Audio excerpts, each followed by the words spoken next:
Hi hello ಎಲ್ಲರಿಗೂ ಹೇಗಿದ್ದೀರಾ? Hope you all doing good. ನಾನಿವತ್ತು ತೋರಿಸ್ತಾರ ಅಡುಗೆ ಬಂದುಬಿಟ್ಟು ಒಂಥರ ಯುನೀಕ್ ಆಗಿರೋ ಅಡುಗೆ.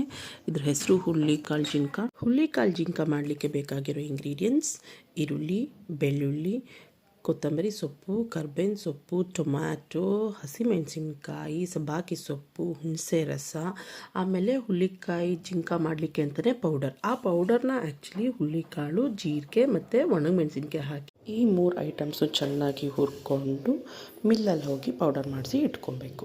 ಈ ಹುಳ್ಳಿ ಜಿಂಕ ಹೇಗೆ ಮಾಡೋದು ಅಂತ ನೋಡೋಣ. ಒಂದು ಬಾಣಲಿಗೆ ರೆಗ್ಯುಲರ್ ಹಾಕೋದಕ್ಕಿಂತ ಸ್ವಲ್ಪ ಜಾಸ್ತಿ ಎಣ್ಣೆ ಹಾಕ್ಕೊಂಡು, ಎಣ್ಣೆ ಕಾದ್ಮೇಲೆ ಸಾಸಿವೆ, ಕರ್ಬೇವಿನ ಸೊಪ್ಪು, ಮೆಣಸಿನ್ಕಾಯಿ, ಈರುಳ್ಳಿ ಹಾಕಿ ಫಸ್ಟು ಫ್ರೈ ಮಾಡ್ಕೊಬೇಕು. ಅದು ಸ್ವಲ್ಪ ಫ್ರೈ ಆಗ್ತಿದ್ದೆ ಅಂದಂಗೆ ಅರಿಶಿನ ಪುಡಿ ಆ್ಯಡ್ ಮಾಡಬೇಕು. ಅದಾದಮೇಲೆ ಟೊಮ್ಯಾಟೊ ಎಲ್ಲ ಬೆಂದಾದಮೇಲೆ ಕೊತ್ತಂಬರಿ ಸೊಪ್ಪು, ಸಬ್ಬಾಕಿ ಸೊಪ್ಪು ಕೂಡ ಒಗ್ಗರಣೆಗೆ ಹಾಕ್ಕೊಂಡು ಚೆನ್ನಾಗಿ ಬೇಯಿಸ್ಕೋಬೇಕು. ಕೆಲವರು ಲಾಸ್ಟಲ್ಲಿ ಆ್ಯಡ್ ಮಾಡ್ತಾರೆ, ಬಟ್ ನಾವು ಮುಂಚಿತವಾಗ್ಲೇ ಆ್ಯಡ್ ಮಾಡಿದ್ದೀವಿ. ಸೊ ಇದೆಲ್ಲ ಚೆನ್ನಾಗಿ ಬೆಂದಾದಮೇಲೆ ನಮ್ಗೆ ಎಷ್ಟು ಬೇಕೋ ಅಷ್ಟು ನೀರನ್ನ ಹಾಕ್ಕೊಬೇಕಾಗುತ್ತೆ. ಅಂದರೆ ನಾವೇನು ಮೆಷರ್ಮೆಂಟ್ ಮಾಡಬೇಕು ಅಂತ ಇದ್ದೀವಿ ಅಷ್ಟನ್ನು ನೀರು ಹಾಕಬೇಕು. ಸೊ ನೀರೆಲ್ಲ ಚೆನ್ನಾಗಿ ಕುದ್ಮೇಲೆ ಹುಣಸೆ ರಸನ ಬಿಡಬೇಕು. ಆ ಹುಣಸೆ ರಸನೂ ಕೂಡ ನಾವು ಟೊಮೆಟೊ ಕಡಿಮೆ ಹಾಕ್ಕೊಂಡಿದ್ರೆ ಹುಳಿನ ಜಾಸ್ತಿ ಬಿಡಬೇಕು, ಟೊಮೆಟೊನ ಜಾಸ್ತಿ ಹಾಕಿದರೆ ಹುಳಿನ ಕಡಿಮೆ ಬಿಟ್ಟರೆ ಸಾಕು. ಆಮೇಲೆ ಉಪ್ಪು ಹಾಕಿ ಅದು ಚೆನ್ನಾಗಿ ಕುದಿಲಿಕ್ಕೆ ಬಿಡಬೇಕು. ಅದು ಕುದ್ದಾದಮೇಲೆ ಸ್ಟವ್ನ ಸಿಮ್ ಮಾಡಿಬಿಟ್ಟು ಪೌಡರ್ ಮಾಡ್ಕೊಂಡಿರ್ತೀವಲ್ಲ, ಹುಳ್ಳಿಕಾಳ್ದು ಪೌಡ್ರ್ ಮಾಡ್ಕೊಂಡಿರ್ತೀವಿ, ಅದನ್ನು ನಿಧಾನಕ್ಕೆ ಸ್ಟಿರ್ ಮಾಡ್ತಾ ಹಾಕಬೇಕು. ಯಾಕೆಂದರೆ ಅದು ಗಂಟಾಗ್ಬಿಡುತ್ತೆ ಒಟ್ಟಿಗೆ ಹಾಕಿದ್ರೆ.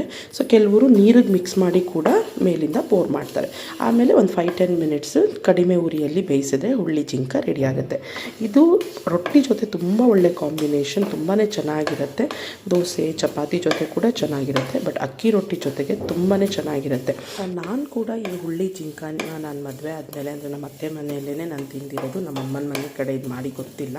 ಸೊ ಬಟ್ ಟೇಸ್ಟ್ ಮಾತ್ರ ತುಂಬಾ ಚೆನ್ನಾಗಿರುತ್ತೆ. ಬಿಸಿ ಬಿಸಿ ಅಕ್ಕಿ ರೊಟ್ಟಿ ಜೊತೆಗೆ ಈ ಹುಳ್ಳಿ ಜಿಂಕ ಅಲಾಂಗ್ ವಿತ್ ತುಪ್ಪ ತುಂಬಾ ಚೆನ್ನಾಗಿರುತ್ತೆ. ಎಲ್ಲೊಂದು ಸಲ ಟ್ರೈ ಮಾಡಿ ನೋಡಿ. ಇದನ್ನು ನಾವು ಪೌಡರ್ ಮಾಡಿ ಇಟ್ಕೊಂಡ್ರೆ ಯಾವಾಗ ಬೇಕೋ ಆವಾಗ ಮಾಡ್ಕೊಬೋದು. ಇಲ್ಲ ಹಾಗೇ ಮಾಡ್ಕೋತೀವಿ ಅಂದರೂ ಕೂಡ ಹುರುಳಿಕಾಳು, ಒಣಮೆಣಸಿನ್ಕಾಯಿ ಮತ್ತು ಸ್ವಲ್ಪ ಜೀರಿಗೆನ ಹಾಕಿಬಿಟ್ಟು ಹುರ್ಕೊಂಡು ಪೌಡರ್ ಮನೇಲೂ ಕೂಡ ಮಾಡಿಕೊಂಡು ಟ್ರೈ ಮಾಡ್ಬೋದು. ನಾನು ಮಾಡ್ತಾ ಇರೋ ವೀಡಿಯೋಸ್ ನಿಮಗೆ ಇಷ್ಟ ಆಗಿದೆ ಅಂತ ಅನ್ಕೋತೀನಿ. ನನ್ನ ಚಾನಲ್ನ ಸಬ್ಸ್ಕ್ರೈಬ್ ಮಾಡ್ಕೊಳ್ಳಿ, ನನ್ನ ವೀಡಿಯೋಸ್ಗೆ ಲೈಕ್ ಮಾಡಿ ಆ್ಯಂಡ್ ಶೇರ್ ಮಾಡಿ, ಕಮೆಂಟ್ ಮಾಡಿ. Thank you so much.